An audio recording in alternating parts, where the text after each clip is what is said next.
السلام عليكم أصدقائي في حلقة جديدة. على مدار أكتر من 15 سنة فاتوا اشتعلت المنافسة بين كريستيانو وميسي، كل واحد فيهم عايز يثبت إنه الأفضل، منافسات شرسة على الجوائز. ميسي فاز ب7 جوائز لفرنسا فوتبول وكريستيانو فاز ب5.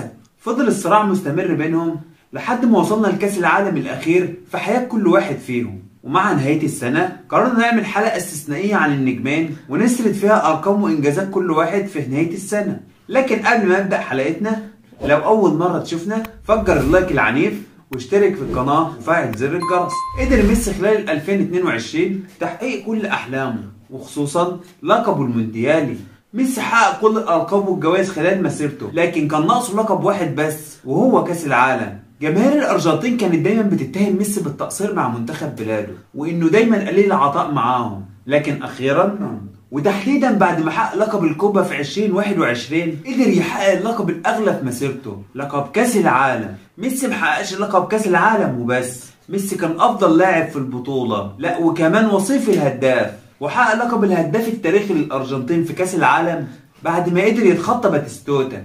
وشارك ميسي مع منتخب بلاده خلال سنة 2022 في 14 مباراة، حقق الفوز خلالهم في 10 مباريات وتعادل في 3 وتهزم في مباراة وحيدة كانت أمام السعودية في كأس العالم.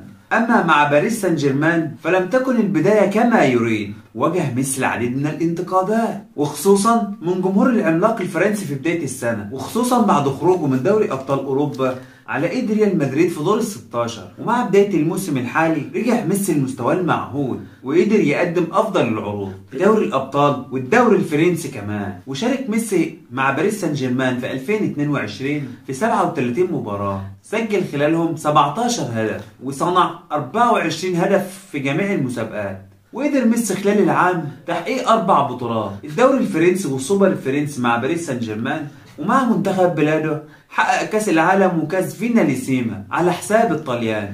ومن عام الأحلام اللي عاشه ميسي لعام الأحزان اللي عاشه كريستيانو. وعلى الرغم من بداية العام الجيدة واللي حصل فيها كريستيانو على لقب هداف الفريق مع الشياطين الحمر، إلا إنه ما قدرش يقود فريقه للوصول لمركز متقدم في الدوري والمشاركة في دوري الأبطال في الموسم الجديد. ومع اتفاق مانشستر يونايتد مع الهولندي إريك تين هاج لقيادة الفريق من الموسم الحالي، خرجت تقارير صحفية تشير لعدم حصول رونالدو على فرصة للمشاركة مع المدرب الجديد. ووقتها طلع المدرب الجديد وقال في تصريحاته إن كريستيانو هيكون له دور كبير مع الفريق. لكن خلونا نرجع للخلف شوية، ومع بداية تحضير الفريق للموسم الجديد ومع بداية فترة التحضير للموسم الجديد دخل مانشستر يونايتد معسكر التدريبات وغاب عنها كريستيانو بداية الظروف الأسرية، وده اللي اتقال في بداية الأمر.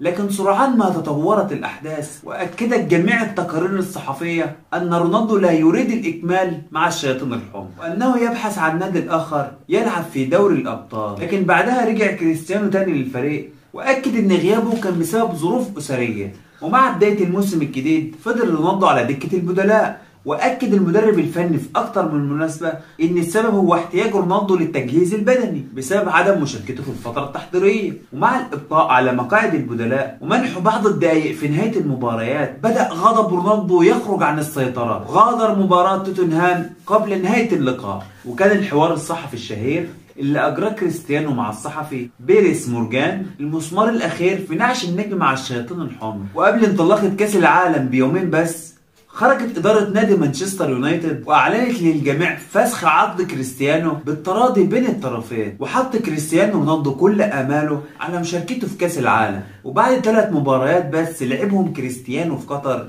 وجد كريستيانو نفسه حبيس دكة البدلاء مرة تانية بعد تصرفه خلال استبداله في مباراة كوريا الجنوبية في نهاية دور المجموعات. ودع رونالدو كأس العالم من دور ربع النهائي، تنتهي آماله في 2022 بهدف وحيد في كأس العالم. مع انتهاء كأس العالم ظهرت العديد من التقارير والتي تؤكد موافقة رونالدو للانتقال إلى النصر السعودي بعدما أغلقت أندية أوروبا أبوابها أمامه. ومؤخرا أعلن النصر السعودي عن توقيع رونالدو مقابل 500 مليون يورو في صفقة هي الأكبر في القرن. وخلال عام 2022 شارك رونالدو في 12 مباراة مع منتخب بلاده، فاز في 8 مباريات وخسر في 3 وتعادل في مباراة وحيدة. وسجل كريستيانو خلالهم 3 أهداف فقط وصنع 3 آخرين. أما برفقة مانشستر يونايتد فقد شارك رونالدو في 34 مباراة، سجل خلالهم 13 هدف وصنع هدفين لينتهي عام الحزن لرونالدو